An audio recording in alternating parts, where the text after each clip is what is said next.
I'm not going to do a whole video on putting these tomatoes up, but I'm going to do little bits and pieces. I boiled some water, had another pot full of water with ice in it, and I just need to get the peelings off. So now I have done that. These are cooled down. All I have to do is core them and pull the skins and make some stewed tomatoes, and then I will put them up. I can't waste all these that we got. Now I gave away 2 bags yesterday, plus I've taken 2 bags worth of tomatoes out of here with at least 15 in a bag, and we're going to my granddaughter's birthday party tonight, and my daughter-in-law's parents would like some tomatoes. They're coming in from out of town, so I've got them a huge bag, and my son and my daughter, they need a few tomatoes because theirs aren't coming in yet. Back with you in a little while. Well, they've been peeled and cored. Now all I have to do is fix a little onions and celery and mix that together with a little salt and pepper and a little bit of sugar and cook these down so that we can preserve them. Just a short bit. Well, I got some of my sweet onions that I grew this year and some celery that I definitely didn't grow this year. I might have to go get another large onion because I don't think that's going to be enough for what I got going here. Just a little bit further along in this process. This might be a little difficult with one hand, but I am sauteing all these. I put the celery in first because it takes longer to saute, and now I have added the onions, and see how they're turning translucent for you people who don't do this very often. And this is just to cook it a little bit. It takes a bite out of the onions when you especially can them. It just adds flavor and it doesn't add any kind of hard onion bite. Anyway, you can see there's no more white onions. They're all pretty translucent. So that's pretty much all you need to do to put it into this and put it into that. Back in a while. Well, that's been cooking for about 10 to 15 minutes. I'm trying to get it to a boil. I just cut it down. I had it on a high temperature because everything was cold, and I kept stirring it. Then I cut cut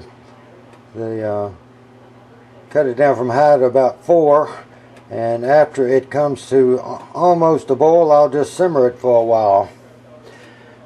It's hard for me to give people recipes because my mother and grandmother taught me how to cook with a little pinch of this and a little bit of that, and I just pour salt in it, and I know when to quit, and pepper and celery seed and a little garlic powder, and I usually use parsley, but you generally don't put parsley in it till it's just about done.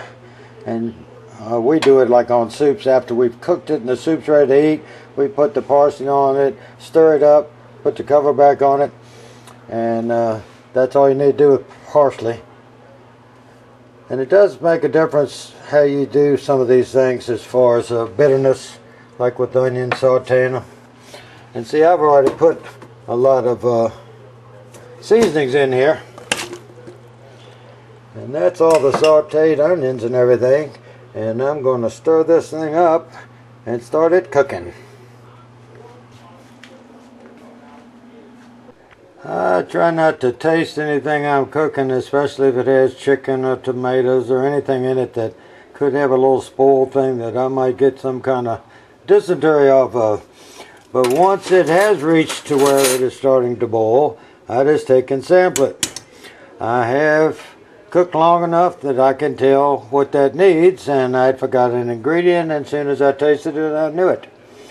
And this one is just starting to boil a little bit, so I don't mind tasting that. And I did taste it. And what that amount needs right there is a level tablespoon of sugar. Whenever, in most recipes, when you use tomatoes, like beef stew with tomatoes, this has more in it, it's a bigger pot. And I'm going to use 1.5 tablespoons.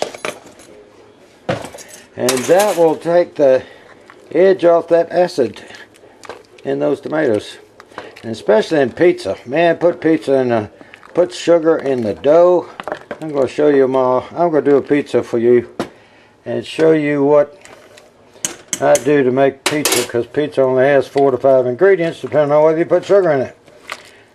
But you need to, if you buy store-bought pizza sauce, put some sugar in it. Not much, maybe a third of a tablespoon, half tops, in the dough. If you're using like 3.5 cups of flour to 4.5 cups of flour, you could maybe use 3/4 of a tablespoon of sugar.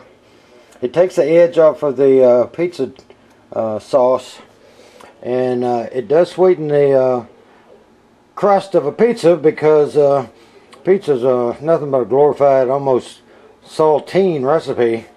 And if you think I'm blowing smoke, I've made 2,000, 3,000 pizzas in a commercial establishment, and I am the pizza man to make pizzas for reunions and river and parties and you name it.